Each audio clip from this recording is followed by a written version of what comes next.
અને વિકાસ જરીક એટલો આવે, અમારે ઝાઝો વિકાસ નથી થતો.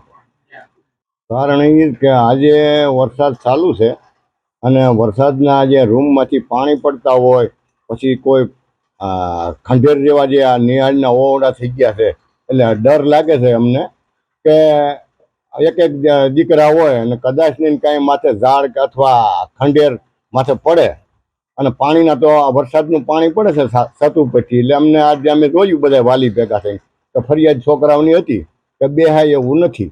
તો એના કારણે અમે આજે ભેગા થયા હતા અને જોયું અમારી જાતે અને ટીવીના માધ્યમથી જોયું. એટલે વરસાદના હિસાબે પાણી બધાના બેન્ચ ઉપર પડે.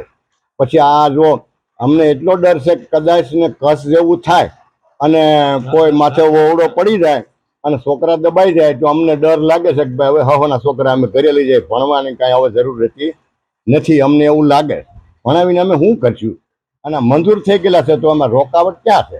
અને જે આ સાધનો છે છોકરાઓને ભણાવવાના, એ સાધનો જો ચાલુ થાય અને શિક્ષકોને આપે, ત્યાં કારણે એ સાધનો બધા બંધ છે. કોમ્પ્યુટર ઓલું કોઈ જરૂરિયાતવાળી વસ્તુ અમને એમાં લાંબી તો કાંઈ ખબર ન હોય. શિક્ષણના લગતા જે સરકારે આપેલા જે સાધનો જો નિશાળના વિદ્યાર્થીઓનો કાંઈ ન આવતો હોય તેનો અર્થ શું છે?